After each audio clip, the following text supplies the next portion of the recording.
मुझे फोन आते हैं उन लोगों के जिन्हें शेयर बाजार में खासा लॉस हो चुका होता है।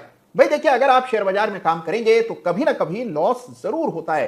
किसी ट्रेड में लॉस हो जाता है, किसी एक्सपायरी में बड़ा लॉस हो जाता है और कभी कभी पूरे साल भी बड़ा लॉस उठाना पड़ता है। लॉस ट्रेडिंग का इंटीग्रल पार्ट है, यानी कि ट्रेडिंग का ऐसा हिस्सा है जिसको जुदा नहीं किया जा सकता। लेकिन लॉस से कैसे निपटना चाहिए, कैसे उसकी रोकथाम करनी चाहिए, यह कम लोगों को पता होता है। लॉस होने के बाद पूरा कॉन्फिडेंस हिल जाता है। किस प्रकार से लॉस से निपटा जाता है, कैसे पेशेवर ट्रेडर्स लॉस को डील करते हैं, यह आज के मैं इस बहुत ही इंपॉर्टेंट वीडियो में मैं आपको बताने जा रहा हूं। तो सारे काम छोड़ दीजिए। अगर आपने भी कभी लॉस का मुंह देखा है ट्रेडिंग में तो आप ही के लिए ये आज का वीडियो है, अंत तक इसे जरूर। भाई देखिए, चाहे आप कितने ही बंदोबस्त कर लीजिए, पूरी रोकथाम कर लीजिए, लेकिन नुकसान कभी ना कभी किसी ना किसी वजह से, कभी अपनी गलती से, कभी किसी और की गलती से, कभी ब्रोकर की गलती से, तो कभी एनालिस्ट की गलती से और कभी भाग्यवश ही नुकसान हो जाता है। और यह नुकसान जो है जब होता है तो बड़ा दुख देता है। आपको छटपटाहट होती है, झुंझलाहट होती है, अपने ऊपर आप शक करने लगते हैं, अपने ऊपर डाउट करने लगते हैं। कैसे नुकसान से निपटा जाए और कैसे अपनी साइकोलॉजी को काबू में रखा जाए, यह काफी अरसे बाद, काफी पापड़ बेल लेने के बाद ही समझ आता है। लेकिन आपको पापड़ नहीं बेल तो असल जीवन में नुकसान पर कैसे विजय पाते हैं, यह आज के वीडियो में मैं आपको बताने जा रहा हूं। देखिए, मामला गंभीर है, बहुत ही इंपॉर्टेंट विषय है, इसलिए मैं चाहूंगा कि पूरी तरह, पूरे कंसंट्रेशन के साथ आप मेरी बात को समझने की कोशिश कीजिए। एक बार में ये बातें आपके अंदर उतरेंगी नहीं, लेकिन अगर इस वीडियो को आपने बार बार देखा और इन चीजों को इंप्लीमेंट किया तो आप नुकसान को एक पेशेवर ढंग से झेल पाएंगे। और अगर आपने नुकसान को काबू में कर लिया तो मुनाफा आना तो तय है। तो कैसे नुकसान से भिड़ा जाता है, निपटा जाता है, ये आज के वीडियो में हम जानेंगे। तो आइए करते हैं शुरुआत।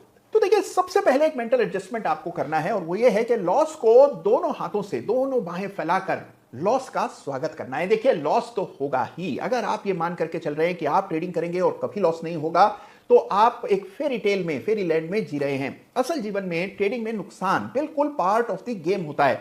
यानी कि अगर आप ट्रेडिंग कर रहे हैं तो लॉस आपको समय समय पर होता रहेगा और उस लॉस को पूरे विवेक के साथ आपको उसका सामना करना है। लॉस अगर लिमिटेड है, आपके प्लान के अंतर्गत हुआ है, यानी एक रेगुलर स्टॉप लॉस हुआ है मान लीजिए, तो इससे बिल्कुल विचलित नहीं होना है। ये तो स्वाभाविक सी बात है, ये तो होना ही चाहिए था, होता ही रहेगा। तो इससे बिल्कुल आप डरे ना, परेशान ना हो, विचलित ना हो। तो पहली चीज है कि अगर नुकसान आपकी योजना के अंतर्गत हो रहा है, मिसाल के तौर पर अगर आप ट्रेडिंग कर रहे हैं और आपने एक तय स्टॉप लॉस रखा हुआ था, किसी वजह से स्टॉप लॉस हिट हो गया, आप उस ट्रेड से बाहर हो गए, तो इस लॉस को लेकर के बिल्कुल आपको परेशान नहीं होना है और ना ही इस सोच में बैठे रहना है कि लॉस किस वजह से हुआ, इसके पीछे क्या कारण था, शायद मैंने ही कोई गलती की होगी। इस प्रकार के विचार मन में न लाइए। यह एक बिल्कुल जायज स्टॉप लॉस है जो कि ट्रेडिंग के दौरान अक्सर हो जाता है। तो इसको लेकर के बिल्कुल जी छोटा मत कीजिए और अपनी रणनीति पर संदेह मत कीजिए। तो पहली चीज कि अगर नुकसान प्लान के अंतर्गत हुआ है तो उसका स्वागत कीजिए। नुकसान को लेकर के नेगेटिव सेंटीमेंट मन में मत लाइए।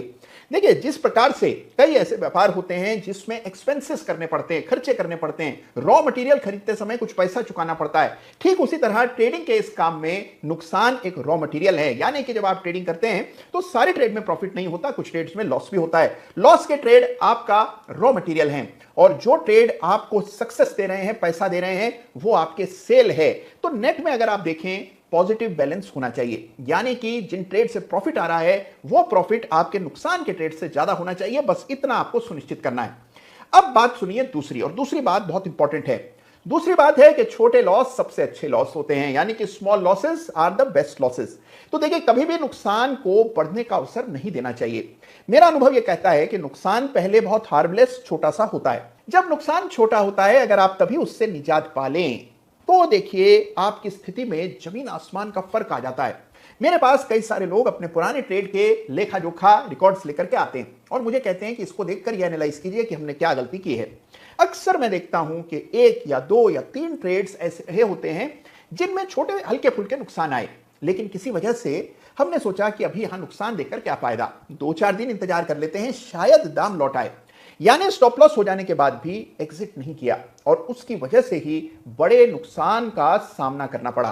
तो पहली चीज जो हमेशा आपको याद रखनी है वो है कि अगर नुकसान छोटा है और नुकसान हो रहा है, आपका स्टॉप लॉस हिट हो रहा है, लेकिन आपके तयशुदा टारगेट, आपका जो तयशुदा स्टॉप लॉस था उतना ही लॉस हो रहा है, तो खुशी खुशी सहर्ष उस लॉस को स्वीकार कीजिए, एग्जिट कर लीजिए। छोटा नुकसान कभी आपके ओवरऑल नुकसान की वजह नहीं बनता। तो इसीलिए छोटे नुकसान खुशी खुशी देते रहिए, बड़े नुकसान की रोकथाम करनी है। तो पहली चीज, छोटा नुकसान इज अ गुड नुकसान, तो देते समय चेहरे पर मुस्कान रखिए।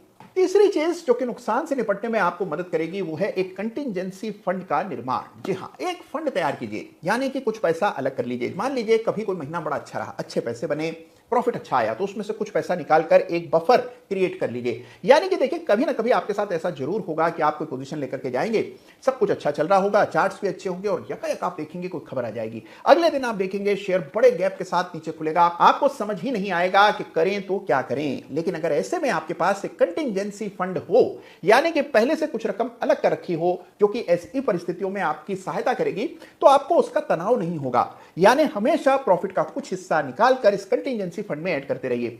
कभी कोई ऐसी स्थिति आपको देखने को मिली जहां पर के बड़े स्टॉप लॉस हिट हो रहे हों या बड़े गैप के साथ आपके शेयर खुल जाएं और आपको बड़ा नुकसान हो रहा हो जिसमें आपकी गलती ना हो, तो आपको इस कंटिंजेंसी फंड का इस्तेमाल करके राहत मिल जाएगी। आप दोबारा से अपनी पोजीशंस बना पाएंगे, दोबारा अपने अकाउंट को रिस्टोर कर पाएंगे। तो कुछ पैसा सेव करके अलग करना बेहद जरूरी है और एक कंटिंजेंसी फंड का निर्माण अपनी ट्रेडिंग में जरूर कर लें। भाई देखिए, अब सवाल यह है बड़ा कि ट्रेडिंग में लॉस भला होता क्यों है। देखिए, ट्रेडिंग के नॉर्मल ऑपरेशंस के समय कुछ ना कुछ लॉसेस होते रहते हैं, यानी कि स्टॉप लॉस हिट हो गए, जो कि नॉर्मल ट्रेडिंग के दौरान होते ही रहते हैं। लेकिन जो बड़े लॉस हैं उनकी अगर कभी पड़ताल करें, वजह ढूंढें, तो आप पाएंगे कि बड़े लॉसेस की एक बड़ी वजह है कॉम्प्लेसेंसी और लेजीनेस। तो मेरा यह मानना है कि कॉम्प्लेसेंसी और लेजीनेस, इसके लॉसेस को बर्दाश्त नहीं करना चाहिए। क्या होता है कॉम्प्लेसेंसी और क्या होता है लेजीनेस, समझ लीजिए। कॉम्प्लेसेंसी है कि आप जरूरत से ज्यादा आश्वस्त हो जाते हैं, आप बेफिक्र हो जाते हैं, आप बेपरवाह हो जाते हैं, यानी अपनी ट्रेडिंग को कैजुअली लेने लगते हैं। मान लीजिए आपने कोई पोजीशन बनाई, हल्का फुल्का लॉस आ रहा है, नीचे जा रहा है, आप कह रहे हो चलो देख लेंगे, कल ठीक हो जाएगा, और हम तो इतने कद्दावर ट्रेडर हैं कि हमें तो नुकसान आता ही नहीं, और आएगा तो हम संभाल लेंगे। इस प्रकार कॉम्प्लेसेंट होना बाजार में बिल्कुल भी ठीक नहीं है।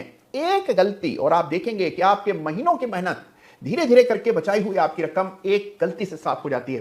तो इसीलिए इंपॉर्टेंट चीज क्या है कि कॉम्प्लेसेंट नहीं होना, हमेशा तैयार रहना है। हल्का सा नुकसान का खटका हुआ कि नहीं, कि आपको सावधान हो जाना चाहिए। नुकसान को बढ़ते देखा नहीं आपने कि तुरंत अपनी पोजीशन को एग्जिट करने की मुद्रा में आ जाइए, यानी बिल्कुल टॉलरेंस मत रखिए नुकसान के प्रति, तो तभी आप नुकसान को सीमित रख पाएंगे।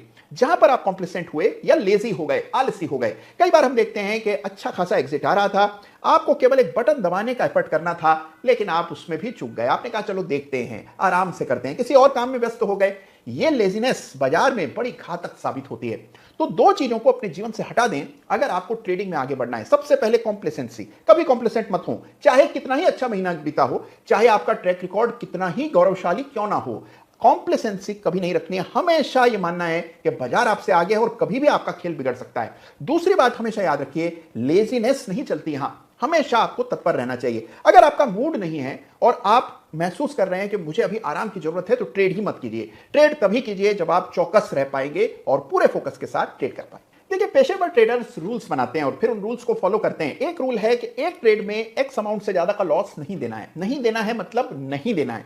अगर यह नियम आप अपने लिए लागू नहीं करेंगे तो कभी ना कभी आपको बड़ा नुकसान होगा ही, जिसकी भरपाई नहीं हो पाएगी। आपका पूरा मनोबल चकनाचूर हो जाएगा, नष्ट नाबूद हो जाएगा। तो आपके लिए जरूरी क्या है, पर ट्रेड रिस्क डिफाइन करके चलें, पर मंथ रिस्क डिफाइन करके चलें, यानी कि हर ट्रेड में कितना मैक्सिमम लॉस आप झेलेंगे इसकी एक सीमा तय कर लें। जैसे ही उस सीमा के पार नुकसान होने लगे, आओ देखें ना ताओ, पहले पोजीशन को एग्जिट कर दें और उसके बाद फिर पुनः विचार कीजिए। दूसरी बात, पूरे महीने या किसी एक पीरियड के लिए भी मैक्सिमम लॉस की सीमा तय कर दें। यानी एक महीने में अगर मान लीजिए एक्स अमाउंट से ज्यादा का नुकसान हो रहा होगा, तो फिर उस महीने ट्रेडिंग बंद कर दी जाएगी, पुनः विचार करेंगे, अगले महीने से नए सिरे से शुरुआत करेंगे। कभी कभी हमें और बाजार की चाल में तालमेल बिगड़ जाता है, बाजार अलग दिशा में जा रहा होता है और हमारा विचार अलग दिशा में। ऐसे में ब्रेक लेना और इस प्रकार से एग्जिट कर लेना हमेशा फायदेमंद होता है।